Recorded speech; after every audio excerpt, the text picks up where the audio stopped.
ত্রয়োদশ জাতীয় সংসদ নির্বাচন সামনে রেখে ইশতেহার ঘোষণা করেছে বিএনপি।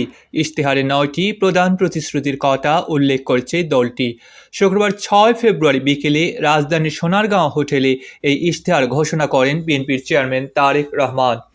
বিএনপির ইশতেহারে যে ৯টি প্রধান প্রতিশ্রুতির কথা উল্লেখ করা হয়েছে সেগুলো হলো: ১.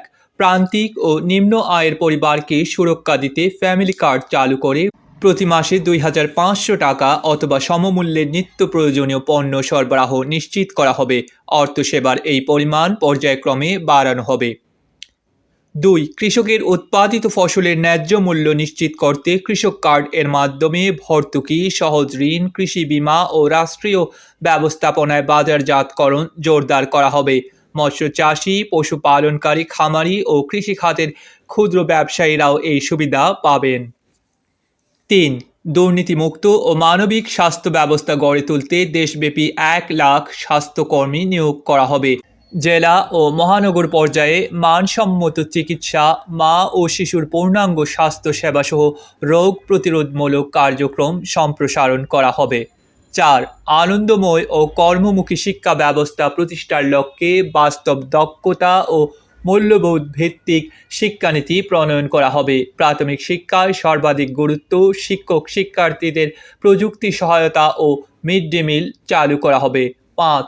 তরুণদের ভবিষ্যৎ নিশ্চিত করতে কর্মসংস্থান সৃষ্টি, কারিগরি ও ভাষা দক্ষতা উন্নয়ন, স্টার্টআপ ও উদ্যোক্তা সহায়তা, বৈশ্বিক ই-কমার্স প্ল্যাটফর্মে যুক্তকরণ সহ মেধাভিত্তিক সরকারি নিয়োগ নিশ্চিত করা হবে। ৬. ক্রীড়াকে পেশা ও জীবিকার মাধ্যম হিসেবে গড়ে তুলতে জেলা উপজেলা পর্যায়ে ক্রীড়া অবকাঠামো ও প্রশিক্ষণ ব্যবস্থা সম্প্রসারণ করা হবে। ৭. পরিবেশ রক্ষা ও জলবায়ু সহনশীলতা জোরদারে দেশপ্রেমী জনগণের স্বেচ্ছাশ্রম ও সক্রিয় অংশগ্রহণের মাধ্যমে ১০,০০০ কিলোমিটার নদী খাল খনন ও পুনঃখনন, ৫ বছরে ১৫ কোটি বৃক্ষরোপণ ও আধুনিক বর্জ্য ব্যবস্থাপনা চালু করা হবে। ৮. ধর্মীয় ও সামাজিক সম্প্রীতি সুদৃঢ় করতে সব ধর্মের উপাসনালয়ের ধর্মীয় নেতৃবৃন্দের জন্য সম্মানী ও প্রশিক্ষণ ভিত্তিক কল্যাণ ব্যবস্থা চালু করা হবে।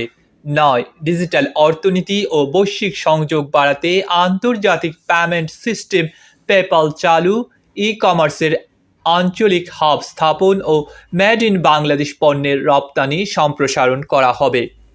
বিএনপি বলছে, এই ইশতেহার কেবল নির্বাচনী প্রতিশ্রুতি নয়, এটি একটি নতুন সামাজিক ও রাষ্ট্রীয় চুক্তির ঘোষণা।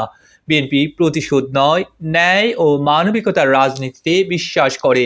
ক্ষমতা নয়, জনগণের অধিকারই বিএনপির রাজনীতির কেন্দ্রবিন্দু। লুটপাট নয়, উৎপাদন; ভয় নয়, অধিকার; বৈষম্য নয়, ন্যায্যতা। এই নীতিতেই রাষ্ট্র পরিচালিত হবে।